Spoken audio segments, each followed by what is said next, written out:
What causes scoliosis? If you got it, Greg, that's a good question. If you got it, you want to reverse it. When you work your body or work your loved ones or whatever, you're working a body, you feel all those tight lumps and humps, and you feel where the tissues and muscles are real tight over another one. You feel all that. That's when the lymph system, that's when you feel the lymph system getting stagnant, and you can see it going right down your spine when you feel it real tight and stiff. When you start to build up, and remember the spinal fluid also is moving waste, so when you get stagnant and the removal of these wastes, then you see acidosis setting in.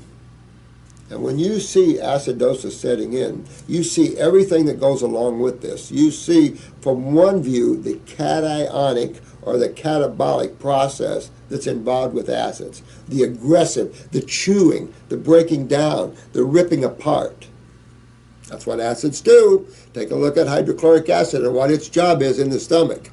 You eat a piece of dead animal, what's its job? You eat a nut, what's its job? It's to rip initially the protein side of that, to start breaking down connective tissue, muscle, rip apart. The problem is we have very low hydrochloric acid anyway as humans. We're not meat eaters. So we don't have the level of hydrochloric acid that, say, an omnivore does. So we don't do well with that. And then when we're eating all this protein, it creates an acid environment in the small duodenum. Well, the problem with that is all your digestive enzymes in the duodenal or in the small bowel area is an alkaline. Most of your alkaline digestive enzymes operate at around 7.5 to 8 pH.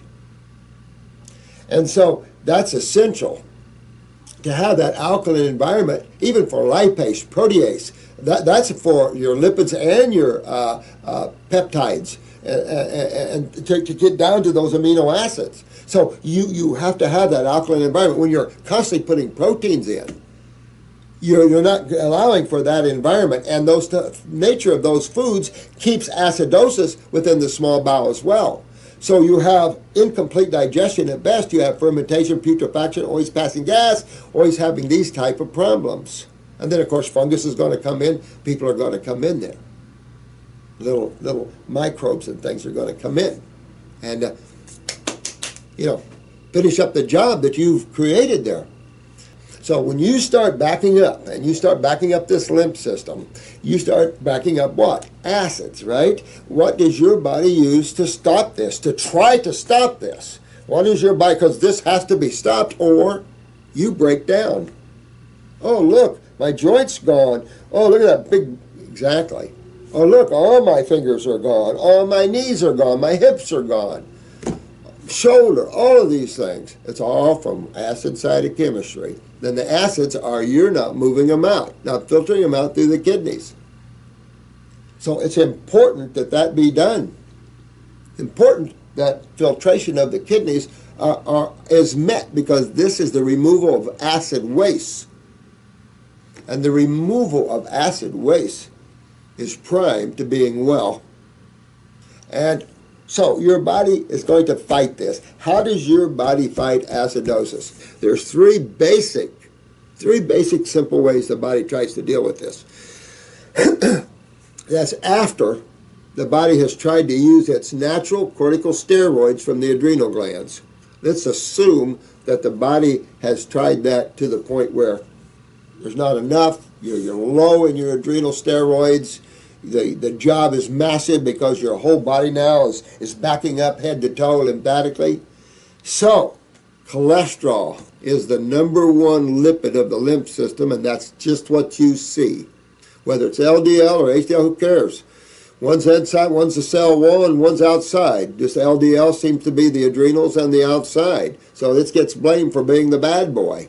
It's not the bad boy at all. It's all good boys. We need those lipids. That's why when you go, we talked about this before, when you go on a lipid diet, you feel better. A high-fat diet, you feel better. You don't want to do that because that's ketosis, and you just keep on going down that road. But you feel better for a while. Why? The neutralization of acids Anti-inflammatory. That's what lipids are. Anti-inflammatory or antacid. And that's exactly why you feel better. But you create acid ketosis.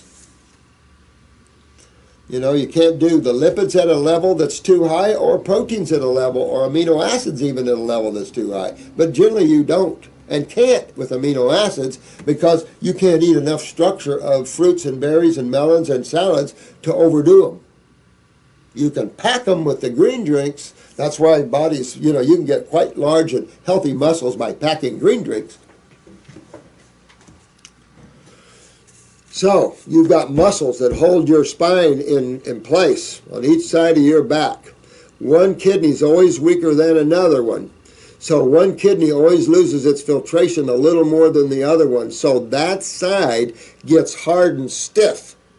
And you have a tendency to pull the one side to the stronger side is going to pull on the weaker side and pull it out. And it's going to pull it. It can pull it any way. And at the same time, let's look, what's the second thing your body uses? Calcium. So the more you're acidic, and the more you feel this down your back, right, especially right to the kidneys, lower back, all lower back, it starts to leach the calcium out of your vertebrae. So what do you see from that? You see herniations of vertebrae, you see compression of vertebrae, you see scoliosis, you see all kinds of things, because you're losing the strength and tone of the tissues to what? Acidosis. Now what's the third thing your body uses to fight acids? Edema, liquids, water. So what do you see in acidosis? Swelling. This is simple. It's all natural processes, all simple stuff. We should be taught all this simple stuff in high school. By the time we graduate out of high school, we should know our bodies, how to take care of them, how to feed them, everything like that. Don't you think? The average person has no clue.